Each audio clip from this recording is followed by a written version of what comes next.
రూపాయలు నేనే చేశాను. తర్వాత వచ్చినప్పుడు 200 ఉంటే 200 నుంచి 2000 రూపాయలు చేసిన పార్టీ తెలుగుదేశం పార్టీ. ఇప్పుడు హామీ ఇస్తున్నా, అంచెల వారీగా వీళ్ళు చేశారు. అదే తెలుగుదేశం ఉంటే మొట్టమొదటిసారిగానే వచ్చేది 2019లో. రేపు రాబోయే రోజుల్లో ఈ 3000 పింఛన్ని 4000 రూపాయలు ఇచ్చే బాధ్యత తెలుగుదేశం జనసేన తీసుకుంటాం. బీసీ సప్లాన్ ఏం తమ్ముళ్ళు పెట్టారా వీళ్ళని మిమ్మల్ని అడుగుతున్నా. 15,000 కోట్లు సంవత్సరానికి చెప్పారా లేదా అని అడుగుతున్నా మిమ్మల్ని. 15 రూపాయలు పెట్టారని అడుగుతున్నా మిమ్మల్ని.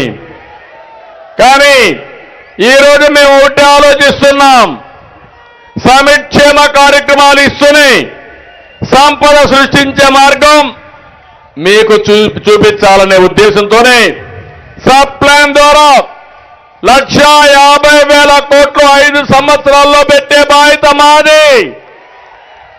సంవత్సరానికి 30,000 కోట్లు చొప్పున 5 ఏళ్లలో 1,50,000 కోట్లు పెడతామని చెప్పి కూడా మీకు తెలియజేస్తున్నా.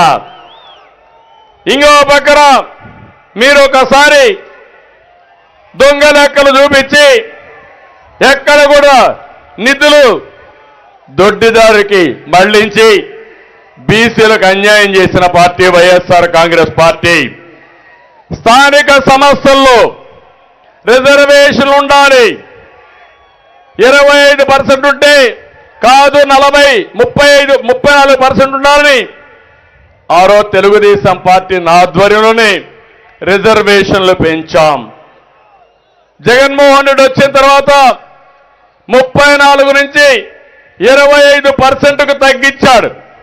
దగ్గర 16,800 మంది పదవులు కోల్పోయారు. మీరు ఒక్క విషయం గుర్తుపెట్టుకోవాలి, నాయకత్వం అనేది రాత్రికి రాత్రే రాదు, అనునిత్యం తయారు చేసే తప్ప సాధ్యం కాదు. ఓసారి చాలా మంది వెనుకబడి ఉంటారు. దానికి కారణాలు విశ్లేషిస్తే ఒకటి ఆర్థికంగా వెనుకబడి ఉండడం, రాజకీయంగా వెనుకబడడం, సామాజికంగా వెనుకబడడం, ఈ అన్ని కారణాలతో ఎన్ని సంవత్సరాలైనా పేదరికంలో మగ్గే పరిస్థితి వస్తుంది. అలాంటి సందర్భంలో మొట్టమొదటిసారిగా రాజకీయాల్లో వెనుకబడిన వర్గాలకు రిజర్వేషన్లు పెట్టాలని పెట్టి రాజకీయ నాయకులు తయారు చేసిన పార్టీ తెలుగుదేశం పార్టీ అని చెప్పి కూడా నేను మీకు తెలియజేస్తున్నా. దీని తర్వాత సమర్థవంతమైన నాయకత్వం వచ్చారు. నేను ఇంకొకడు హామీ ఇస్తున్నా, నిరంతరం పోరాడతాం.